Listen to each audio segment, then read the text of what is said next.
ہے جس کے دامن میں اتنی برکتیں ہیں کہ کوئی محروم نہیں رہتا۔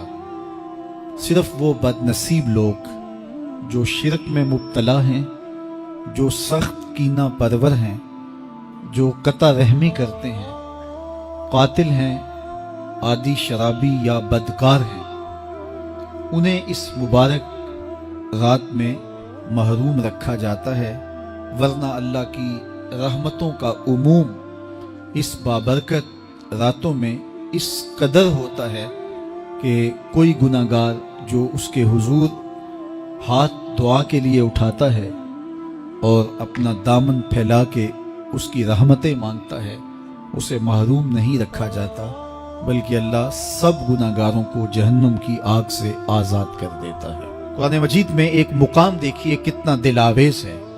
فرمایا ما یفعل اللہ بعذابکم، اللہ تمہیں عذاب دے کے کیا کرے گا؟ اس کی یہ چاہت نہیں ہے کہ تمہیں عذاب میں مبتلا کرے، اس کی چاہت یہ ہے کہ تم اس کی چوکھٹ پہ آؤ، جھولی پھیلاؤ، اس سے خیرات اور رحمت مانگو، اور وہ تمہارے ماضی کے سارے گناہ معاف کر کے، ساری غلطیاں معاف کر کے تمہیں اپنی رحمتوں سے مالا مال فرما دے۔ تو وہ بندوں کو بخشنے پہ، بندوں کی مغفرت کرنے پہ آمادہ ہے، اور اس کی رحمتیں بہانے تلاش کرتی ہیں۔ انسان کی فطرت کے اندر گناہ رکھا گیا ہے۔ آگ، ہوا، مٹی، پانی، یہ ان چار چیزوں کا مرکب ہے۔ اس کے جو عناصر ہیں اس میں کبھی اعتدال قائم نہیں رہتا، اور اس سے گناہ سرزد ہو جاتے ہیں۔ گناہ کرنے کے بعد بندے کا اس گناہ پہ اصرار کرنا، اڑ جانا، ضد کرنا، توبہ نہ کرنا اللہ کو یہ پسند نہیں۔ لیکن اگر اس سے گناہ سرزد ہو جائے تو پھر وہ توبہ کر لے تو اللہ کو یہ بہت زیادہ پسند ہے۔ جو اس سے ہو سکے نیکی وہ اللہ کے حضور پیش کرے، لیکن اس کے اندر جو شر رکھی گئی ہے، اس کے اندر جو قوتیں گناہ کی رکھی گئی ہیں، اس سے اگر اس سے گناہ سرزد ہو جائے تو پھر وہ اللہ سے توبہ کرے، اللہ کی طرف رجوع کرے، تو اللہ اس کی توبہ کو نہ صرف قبول کرتا ہے بلکہ اس کے گناہوں کو معاف کرتا ہے، اور گناہوں کو بدل کے نیکیوں میں تبدیل کر دیتا ہے۔ جب گناہ نیکیوں میں تبدیل ہو گئے تو جتنا بڑا گناہ گار تھا اتنا بڑا نیکوکار ہو گیا۔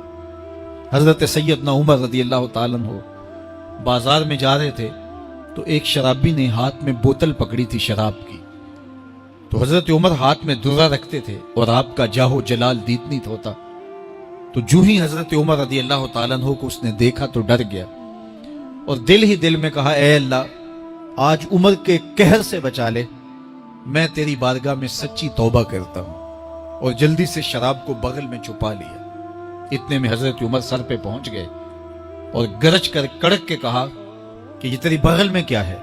چونکہ اس کو بوتل چھپاتے دیکھا تھا تو وہ ڈر گیا، اور ڈرتے ڈرتے کہنے لگا حضرت یہ سرکہ ہے۔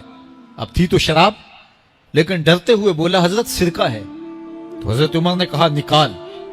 جب نکالا تو شراب نہیں تھی، واقعی سرکہ بن چکا تھا۔ تو جب اللہ کے حضور کوئی توبہ کرتا ہے، اللہ اس کے گناہوں کو بدل کے نیکیوں میں تبدیل کر دیتا ہے۔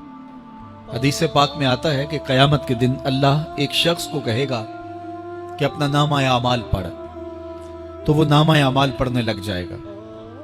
تو نامہ اعمال کے اندر چھوٹے گناہ بھی ہوں گے، بڑے گناہ بھی ہوں گے، تو اللہ سے حیا کرتے ہوئے، شرم کرتے ہوئے وہ بڑے بڑے گناہوں کو چھوڑتا جائے گا اور چھوٹے چھوٹے گناہوں کو پڑھتا رہے گا۔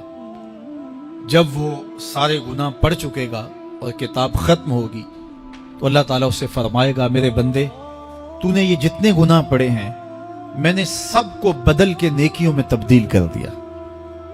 تو بندہ کہے گا اللہ ابھی تو میرے بڑے بڑے گناہ رہتے ہیں جو میں نے پڑھے ہی نہیں۔ فَضَحِكَ النَّبِيُّ حَتَّى بَدَتْ أَنْيَابُهُ، حضور جب یہ بیان فرما رہے تھے تو حضور اتنا مسکرائے کہ صحابہ نے حضور کی داڑھیں دیکھ لی۔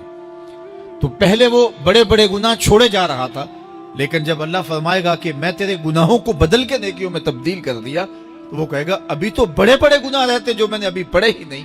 تو جب کوئی بندہ اس کے حضور توبہ کرتا ہے